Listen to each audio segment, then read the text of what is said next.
Bonjour à tous, je suis Thomas Vosa de Schneider Electric. Aujourd'hui, je vais vous présenter des solutions simples pour les départs moteurs. Alors, au programme, le premier point, c'est on vient parler des départs moteurs made in France.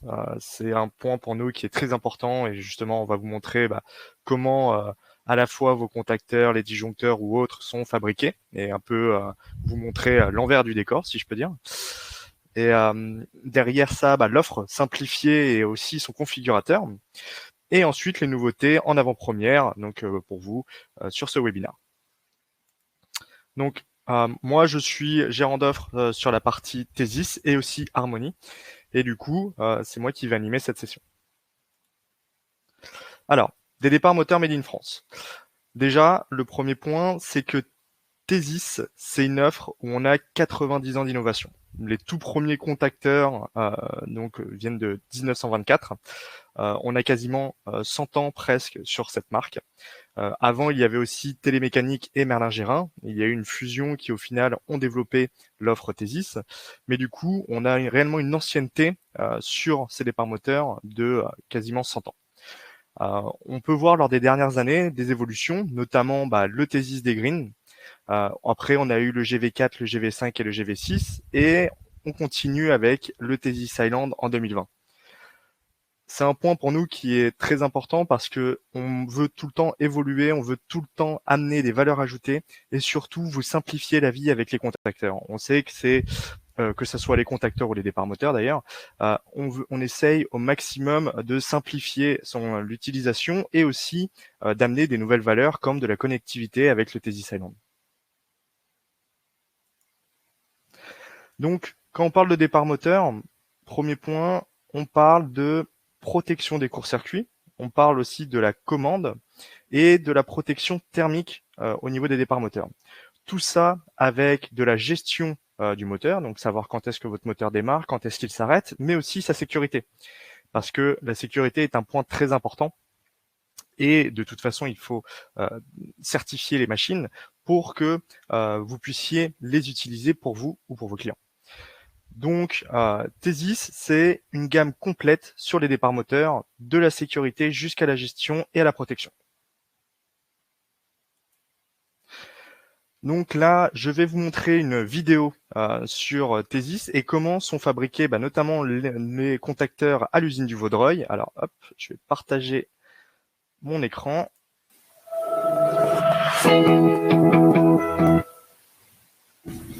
Schneider Electric Le Vaudreuil, créé en 1975, est un site industriel de 360 collaborateurs ayant pour vocation principale l'assemblage automatique de contacteurs en grande série, la fabrication de contacts d'argent à forte intensité, l'assemblage et l'adaptation de variateurs de vitesse et démarreurs.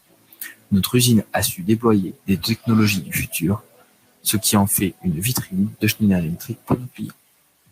Avec le logiciel PMS, la digitalisation de la ligne de production accroît considérablement la qualité de la fabrication. Étalonnage systématique de la ligne et des testeurs grâce à des produits étalons, fonction d'interverrouillage qui garantissent le respect des différentes étapes de montage, traçabilité des composants qui sont répertoriés et archivés par numéro de série. Les lignes de fabrication des contacteurs sont très automatisées et intègrent de multiples contrôles électriques, mécaniques ou par caméra pour s'assurer de la qualité demandée par nos clients. C'est un produit électrique complexe avec des risques inhérents à l'électricité et qui nécessite donc lors de sa fabrication d'être vigilant pour sa propre sécurité et celle de ses collègues dans les lieux de production. Cela nécessite également de respecter toutes les instructions de qualité de contrôle. Même si les lignes de production sont automatisées, afin de garantir une qualité à 100%, un contrôle visuel humain est parfois nécessaire sur le produit et également sur l'emballage. Chez Schneider Electric, nous utilisons les technologies de pointe pour proposer à nos clients les produits les plus fiables et les plus innovants et les accompagner au mieux dans leur transition énergétique et digitale. Donc oui, c'est vraiment un point qui est très important, la qualité des produits, le suivi et aussi au final toutes les étapes mises en œuvre pour la production, que ce soit des contacteurs, que ce soit des disjoncteurs, que ce soit des relais thermiques. C'est vraiment des points qui sont important. Et on a 6 usines en France qui permettent du coup d'amener toute cette offre réellement made in France et du coup de vous proposer cette qualité de produit. Alors maintenant, l'offre et au final toutes les valeurs qu'on amène sur les départs moteurs. Donc sur les disjoncteurs, nous on a une formule qui propose de 0,4 jusqu'à 500 ampères. Le premier point, on va avoir des disjoncteurs magnétothermiques ou magnétiques. C'est-à-dire qu'on vient faire soit la protection des courts-circuits, soit la protection des courts-circuits et la protection thermique. Donc, on va commencer du GV2 où au final, on va monter jusqu'à 15 kW, mais au final, à chaque fois, on a une segmentation qui est la suivante. GV2 jusqu'à 38 ampères, GV3 jusqu'à 80, GV4 jusqu'à 115, et après, donc la nouveauté, c'est le GV5 et GV6, où on peut monter jusqu'à 500 ampères. Donc, toute cette gamme pour réellement venir protéger vos moteurs au niveau des disjoncteurs. On va retrouver la même segmentation via les contacteurs. C'est-à-dire que on va avoir dans un premier temps le Tésys K, donc c'est réellement une gamme économique qui va de 7,5 kW ou 16 ampères. Après, on va avoir le Tésys D et des Green, et je vais vous parler du Tésys des Green juste après. Mais c'est réellement une norme industrielle, hein, donc on vient jusqu'à 75 kW ou 150 ampères. Et après, nous avons le Tésys F. Alors, j'ai séparé le Tésys F en deux parties. Pourquoi ? Le premier point, on a les Tésys F qui vont monter jusqu'à 450 kW ou 1000 ampères qui vont être des contacteurs standards et du coup, vous pouvez les retrouver très facilement. Ou des Tésys F avec des plus fortes intensités, mais là, c'est pour des applications spécifiques, comme si je prends les modèles éoliens, eh bien, tout simplement, on va avoir des contacteurs qui peuvent être faits sur mesure à travers nos usines. Donc, on a une couverture de gamme complète jusqu'à 2600 ampères pour tout type d'application avec des moteurs électriques.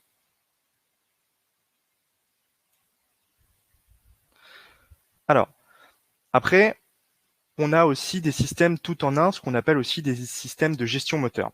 C'est-à-dire que, au lieu d'avoir uniquement que le disjoncteur ou le contacteur ou le relais thermique, on va venir avec des systèmes comme le Tésys U, où le démarreur va contenir à la fois le disjoncteur, le contacteur, plus le relais thermique, et du coup effectuer tout le départ moteur.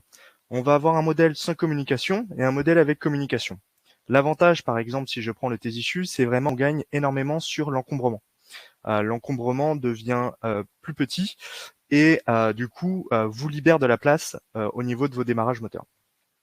Après, ensuite, le Tésys U a aussi un autre avantage, notamment avec son modèle avec communication. Il peut remonter des informations. Donc, vous allez pouvoir aller chercher comme de l'intensité, savoir le nombre de commutations ou d'autres applications de ce type. Le point clé, c'est soit pour simplifier votre maintenance, soit tout simplement pour effectuer des démarrages avec du contrôle à distance. Le Tésys T, donc on va aussi retrouver un système tout en un. Alors lui, c'est plus dans les applications à tiroir, c'est notamment un des gros points forts du Tésys T, où on va retrouver ce démarreur tout en un qui peut être directement imbriqué dedans, et on peut monter jusqu'à 810 ampères. À savoir aussi que sur le Tésys T, on peut aussi avoir de la remontée d'informations. On va retrouver après le Tésys H. Le Tésys H, c'est vraiment pour les petits départs moteurs, donc on peut aller jusqu'à 3 kW ou 400 volts. Et c'est réellement des petites cassettes qui peuvent faire un démarrage moteur et du coup, tout simplement gérer vos petits départs moteurs.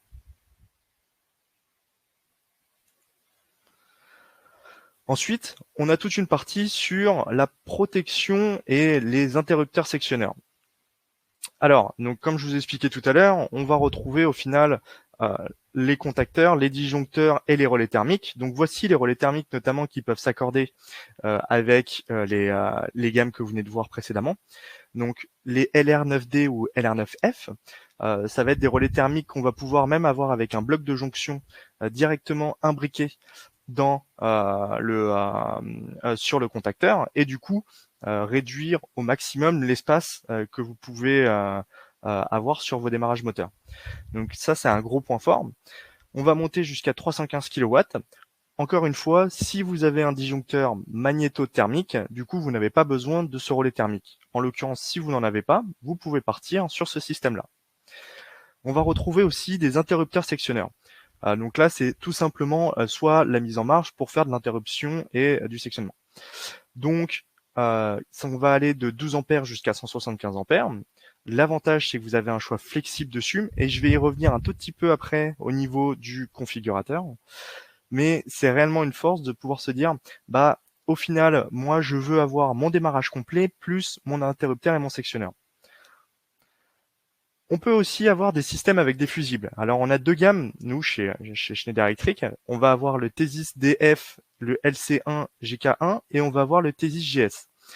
Au final, on va avoir une gamme avec les portes fusibles directement. C'est vraiment une protection très simple et ça peut être un alternatif par rapport au disjoncteur. Et on va avoir les Thesis GS où là, on va monter jusqu'à 1250 ampères, donc pour des applications à plus forte puissance. Après, une autre solution aussi, ça peut être notamment pour des applications où eh bien, vous voulez vous simplifier un peu le choix et la sélection. C'est-à-dire que on va avoir des coffrets tout compris. Et tout complet aussi d'ailleurs. Donc c'est les Thesis GVE, c'est une gamme avec au final à l'intérieur des disjoncteurs, des contacteurs, on va retrouver aussi des boutons poussoirs et là un interrupteur sectionneur, tout en un que vous pouvez tout de suite installer sur votre application. Le gros avantage de cette partie tout en un, c'est que vous n'avez pas besoin de faire tous les câblages dedans, il n'y a juste qu'à faire l'arrivée et le départ du moteur. Okay. Alors, donc comme je vous en parlais aussi, on a les lignes de sécurité. Les lignes de sécurité, chacune de nos offres comprennent des parties de sécurité. Donc on va avoir le Thesis GV, donc toutes les gammes sur le GV2, le GV3, le GV4 jusqu'au GV6. On va retrouver donc les disjoncteurs pour de la sécurité. Le Thesis H aussi, où on va avoir une ligne de sécurité bien identifiée. Le Thesis D, c'est exactement le même contacteur, à la différence près que si vous voulez, vous pouvez juste changer le capot avant pour mettre un capot rouge et signifier à la personne qui s'occupe notamment de la maintenance, dire ceci est un contacteur de sécurité. Donc, nos contacteurs au final sont certifiés pour les deux types d'applications, c'est exactement les mêmes. Et ça permet notamment, vous n'avez pas besoin de commander différents contacteurs, vous pouvez très bien utiliser les mêmes contacteurs. On va retrouver aussi le Thesis U, lui, vu que tout est compris dedans, le Thesis U peut aussi effectuer la ligne de sécurité. La nouveauté, c'est du côté du Thesis Island. Donc Thesis Island, je vais vous en parler juste après, c'est au final des contacteurs communicants, et on va aussi retrouver dedans des lignes de sécurité qui sont totalement intégrées. Alors,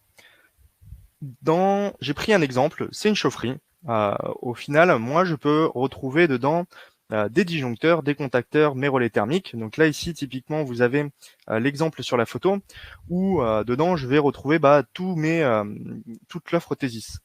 Je vais aussi avoir des interfaces qui, elles, vont m'être utiles pour mon démarrage moteur. Et du coup, c'est un exemple concret où on peut retrouver tous les produits Thesis dedans.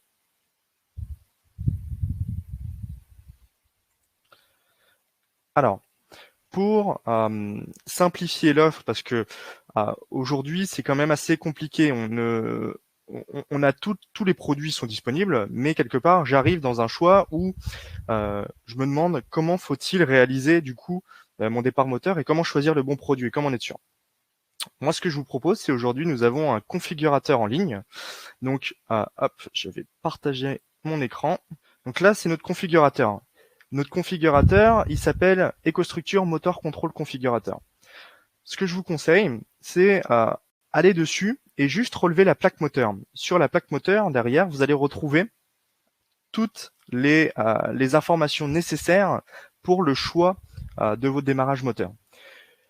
Là, je suis sur la partie démarrage direct. Donc là, je suis sur un démarreur direct. En fait, le configurateur est là pour vous conseiller sur quel produit choisir. Moi, par exemple, j'ai une application en 440 volts. Donc je vois sur ma plaque moteur qu'il y a marqué 7,5 kW. Donc je sélectionne 7,5 kW et tout de suite, le configurateur vient me proposer des produits. Donc Là, on a vraiment des produits standards, donc le GV2 ME20. Donc en plus, je peux retrouver la nomenclature ou d'autres informations. Et le contacteur LC1D 18P7.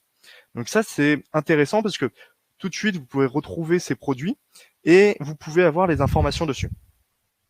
Le gros point clé, c'est aussi si vous souhaitez avoir au final le relais thermique, eh bien, je sélectionne 3 produits et là, du coup, je peux retrouver ah bah là, en l'occurrence, il les trouve pas, mais c'est parce que je suis resté longtemps sur la page.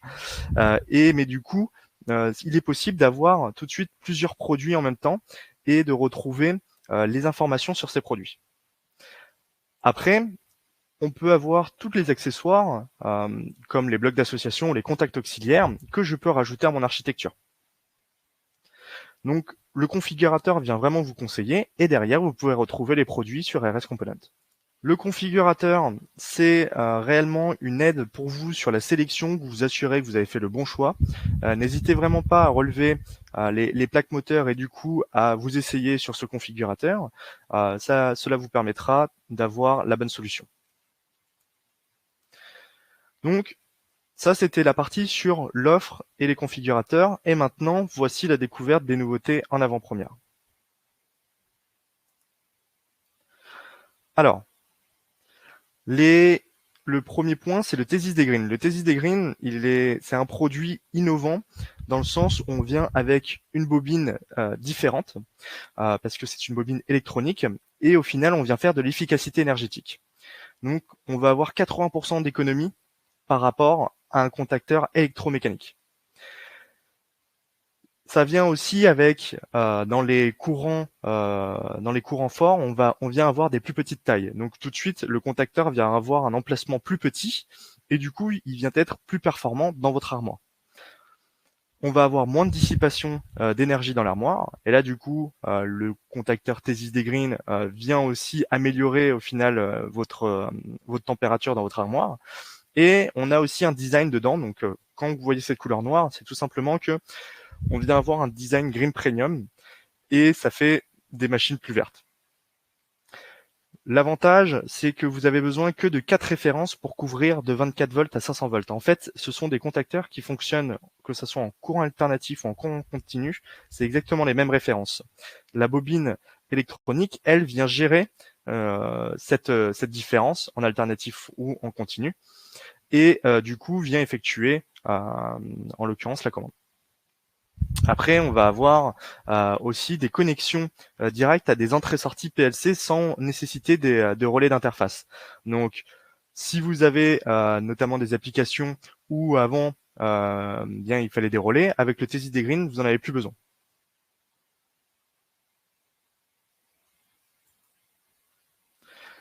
Maintenant, la deuxième nouveauté, et c'est réellement un changement chez Schneider Electric. On vient avec des contacteurs communicants. La première partie du contacteur communicant, c'est au final comment communiquer. Eh bien, c'est via cette tête ici où on peut avoir une communication en Ethernet. Alors, on va aussi retrouver du Profibus, du Profinet et de l'Ethercat. Derrière cette tête de communication, en fait, on va pouvoir avoir des contacteurs où du coup on vient venir chercher l'information.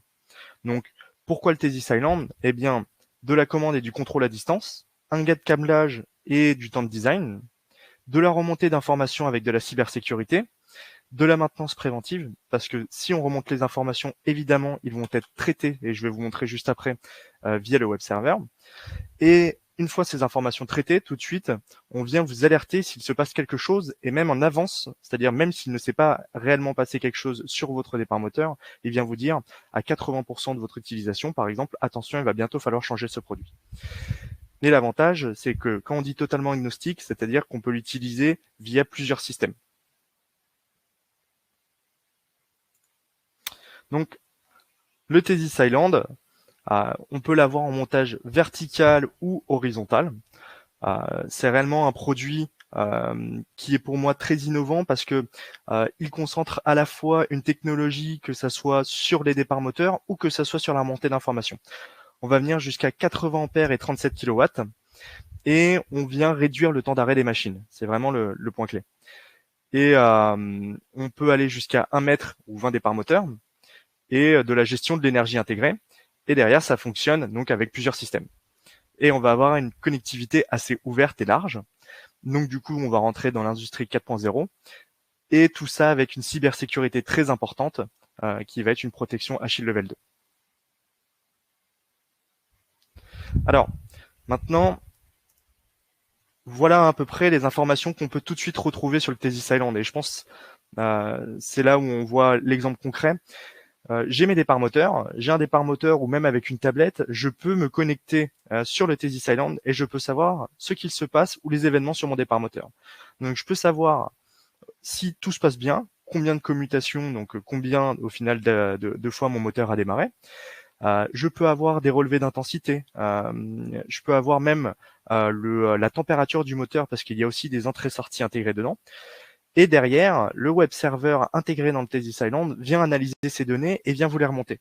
Donc là où avant, au final, mon contacteur standard ne me donnait aucune information à part de je démarre pas, et bien derrière, là on vient vous dire je démarre, mais voilà ce qui se passe, voilà quelle information tu peux retrouver, est-ce que je vais bientôt devoir être changé ou pas, et aussi où est-ce que j'en suis au niveau de ma consommation énergétique. Donc le Thesis Island, c'est ce qu'on appelle une disruption, c'est-à-dire qu'on vient amener des nouvelles valeurs dessus, et derrière, en même temps, ça vous permet de tout de suite vous simplifier la vie sur la maintenance.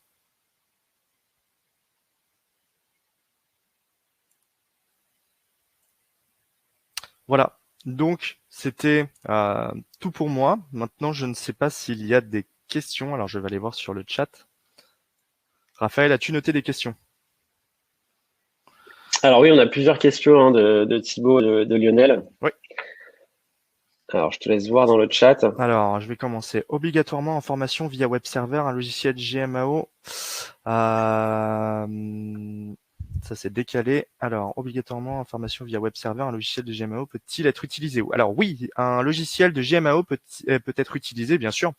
Le Thesis Island peut remonter les informations directement sur l'automate et l'automate après les transmet au logiciel de GMAO via version standard. Donc ça c'est réellement un point clé qu'on a effectué sur le Thesis Island, c'est-à-dire que le but c'est pas uniquement de se connecter via le web server. La page du web server a été créée pour vous faciliter la vie sur la visualisation. Maintenant, toutes les informations peuvent être remontées via l'automate. Le taux de défaillance de ces appareils sont-ils calculés par logiciel ou peuvent-ils se paramétrer par le service de maintenance? Ils peuvent être paramétrés via le service de maintenance. On peut changer les données. Nous, on avait mis 80% de base, je crois. Soit c'est 80, soit c'est 90. Mais en fait, ça calcule par rapport à l'itération standard au niveau de la commutation. Et derrière, ils viennent faire une moyenne et ils conseillent au bout d'un moment le changement du produit. Mais ça peut être modifié. Quelle différence faites-vous entre une bobine normale et une bobine électronique? C'est une bonne question. En fait, la différence entre une bobine électronique et une bobine mécanique va se retrouver dans la technologie à l'intérieur. Je pourrais pas vous en dire plus pour être honnête, car je comprends pas exactement tout dedans, mais je reviendrai avec plus de détails sur cette question et je vous enverrai aussi plus d'informations, Thibaut, sur ce point-là. Alors, 2600 ampères maintenant. Oui. 500 ampères, ça fait un câble de quelle section? Alors, ce que je vous conseille sur les câbles, nous avons des calculateurs au niveau des câbles pour pouvoir justement, en fonction de votre application, avoir le bon câble par rapport au bon disjoncteur ou par rapport tout simplement à votre application. N'hésitez pas à contacter RS, on est en contact avec eux, donc bien sûr, aucune problématique. Je vois que Thibaut est étonné des courants importants. Alors oui, c'est pas la surface visible de l'iceberg, hein, les courants importants, je suis d'accord. Et pourtant, on a bien des applications à forte intensité, donc aucune problématique dessus. De toute façon, le mieux pour toutes les applications, si vous avez des questions typiquement sur les vieux moteurs, ou même vos nouveaux moteurs d'ailleurs, mais c'est vrai que sur les vieux moteurs, si on vient tout de suite remettre des disjoncteurs, des contacteurs, n'hésitez pas à rentrer en contact avec RS ou à leur demander plus d'informations.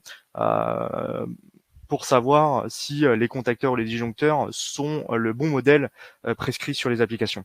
Là, en l'occurrence, nous, on essaie de mettre des outils pour tout simplement que vous puissiez les effectuer tout seul, mais si vous avez un doute, n'hésitez pas à les contacter. Et nous, derrière aussi, on pourra très bien vous appuyer sur cette demande. Si le configurateur ne suffit pas via la plaque moteur et qu'elle ne rentre pas dedans parce que l'application est trop forte, rentrez vraiment en contact avec le service RS. Nous, en plus, on est en contact continuel avec eux, donc derrière, on pourra répondre à ce genre de demande. Merci, bonne journée à tous.